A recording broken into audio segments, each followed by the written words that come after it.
Hello दोस्तों, नमस्ते। मैं पुरुषोत्तम कुमार एडवोकेट लॉ स्टूडेंट्सों के लिए लेके आया हूँ आज मूल अधिकार। दोस्तों, पिछले वीडियो में हमने आप सभी के लिए मौलिक अधिकारों के बारे में बताया था। आज हम आप लोगों को मूल अधिकारों के बारे में बताते हैं। दोस्तों, हमारे वीडियो को देखने के लिए मात्र 2 मिनट दीजिए।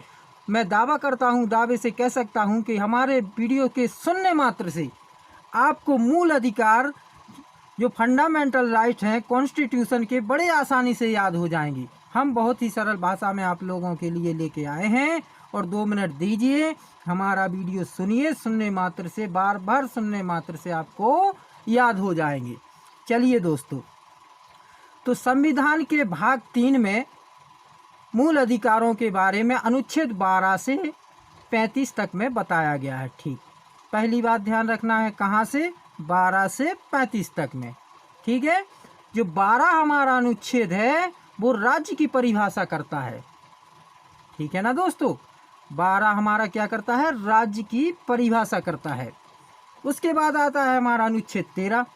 जो अनुच्छेद 13 है वो न्यायिक पुनरावलोकन की शक्तियों के बारे में बतलाता है। ठीक है दोस्तों, अब आता है हमारा अनुच्छेद 14। अब अनुच्छेद 14 में क्या है? समानता का अधिकार। समानता का अधिकार से तात्पर्य क्या है?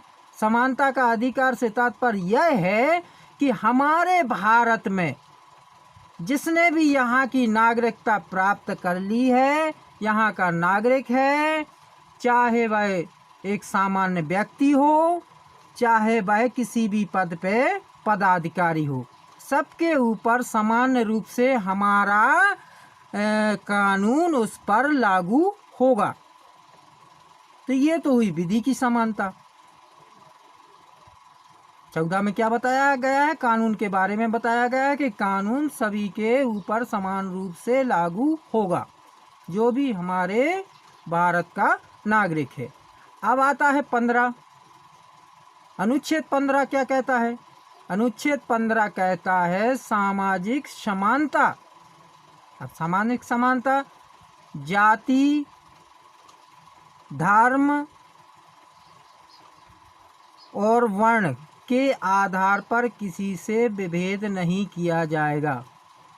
अब इसका अर्थ क्या हुआ कि सामाजिक समानता, जाति, धर्म, रंग, भेद के आधार पर विभेद नहीं किया जाएगा। इसका तात्पर्य यह है दोस्तों कि आप लोग किसी धर्म स्थल या रेस्टोरेंट्स में जा सकते हैं, घूम फिर सकते हैं, आपको कोई रोक छेड़ नहीं होगी, आपको कानूनी तौर से पूरा अधिकार है। उस ज़माने में क्या होता था कि अंग्रेज़ों के समय में कुछ ऐसे नियम बना दिए गए थे कि उस ज़माने में सभी लोगों को जाने की परमिशन नहीं दी जाती थी। ठीक है, तो अनुच्छेद हमारा 15 कहता है कि आप किसी भी धर्म, किसी भी जाति के हों और आप किसी भी सामाजिक स्थल, रेस्टोरेंट्स, पब्लिक प्लेस में जा सकते हैं, घूम सकते हैं, आप पर कोई पाबंदी नहीं होगी। चलिए दोस्तों, अनुच्छेद अगला हमारा आता है अनुच्छेद 16। अनुच्छेद 16 हमारा क्या कहता है?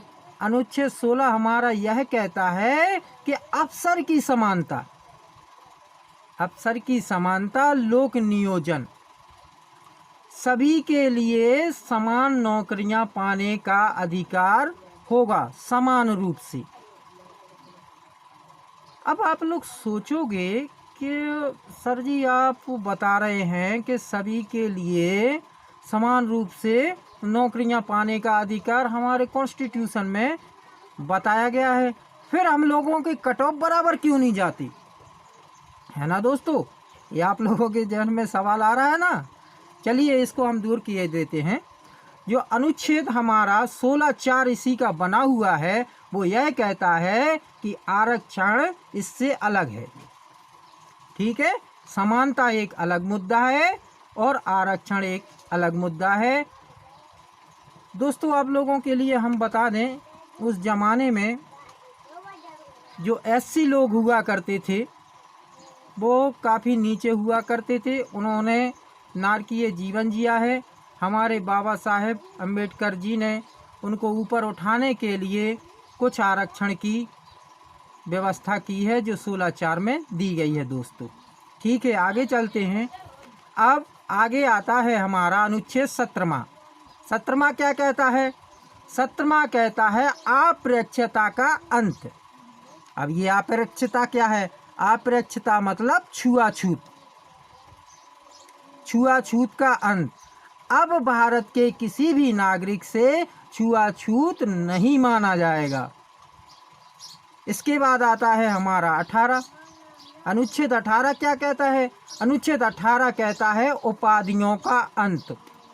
उपाधि मतलब पहले क्या होता था दोस्तों, सर्वोच्च नागरिक पद्म भूषण की जो उपाधियां होती थीं, सर्वोच्च नागरिक सम्मान जो पद्म भूषण की उपाधियां होती थी, अंग्रेजों के ज़माने में क्या होता था कि वो लोग जो उनकी तरफ हुआ करते थे तो वो उनको उपाधियां दे दिया करते थे। जैसे कि सर की उपाधि दे दी, और वो उपाधि पा करके वो अपने आप को बहुत ही घमंड टाइप का महसूस करने लगता था, और वो ये सोचता था कि अरे हमें तो बहुत बड़ा पद मिल गया है ना। तो ऐसी उपाधियां उस समय थीं।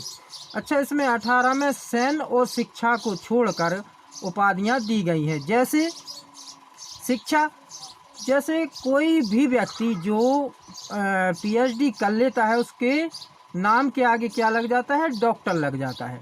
बस यही उपाधि होती है दोस्तों। जैसे कोई सेना में कोई कर्नल है, जनरल है, वो अपने नाम के आगे कर्नल जनरल लिखने लगता है। ये उपाधियां हैं दोस्तों। अब इस उपाधि को हम आपके लिए बता दें, सन 1977 में मोरारजी जी की देसाई, श्री मोरारजी देसाई की सरकार ने इसको हटा दिया था दोस्तों। हम आपको बता दें सन 1977 में। लेकिन 1980 में जब इंदिरा गांधी जी की सरकार आई, उन्होंने इसको फिर से लागू कर दिया दोस्तों। ठीक है, तो हमारे ये 12 से 35 तक में अनुच्छेद अधिकारों के बारे में बताया गया है, और 14 से 18 तक नागरिकों के बारे में बताया गया है दोस्तों। तो हम आपको एक चीज़ और बता दें कि ये हमारे जो मूल अधिकार हैं जी कहाँ से लिए गए हैं। हमारे मूल अधिकार USA अमेरिका से लिए गए हैं। सर्वप्रथम ये अमेरिका में ही लागू हुए थे। प्रारंभ में मूल अधिकार हमारे साथ हुआ करते थे।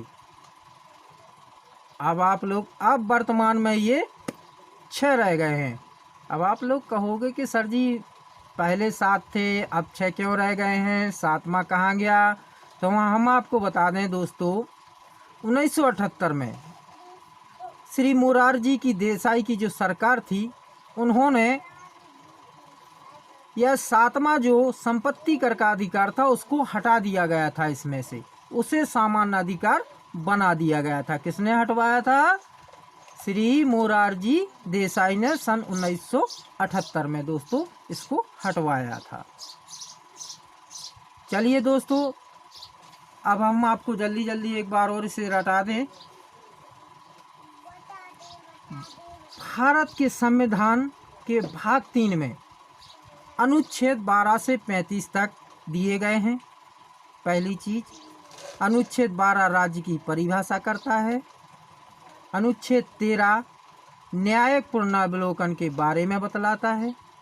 अनुच्छेद 14 समानता का अधिकार के बारे में बताता है। अनुच्छेद 15 सामाजिक समता के बारे में बताता है।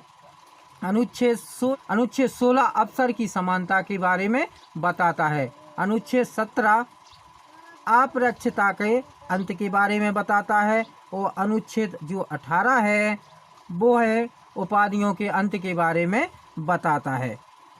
तो दोस्तों, जो ये 7वां अनुच्छेद अलग किया गया था वो अनुच्छेद 31 के 44वें संशोधन द्वारा अलग किया गया था दोस्तों, आपको हम बता दें। और दोस्तों, अगले वीडियो में हम आप लोगों को लेके आएंगे राज्य के नीति निर्देशक तत्वों के बारे में बताएंगे दोस्तों। हमारा वीडियो पसंद आए तो लाइक करना, शेयर करना और कमेंट्स करना दोस्तों। जय हिंद, जय भारत।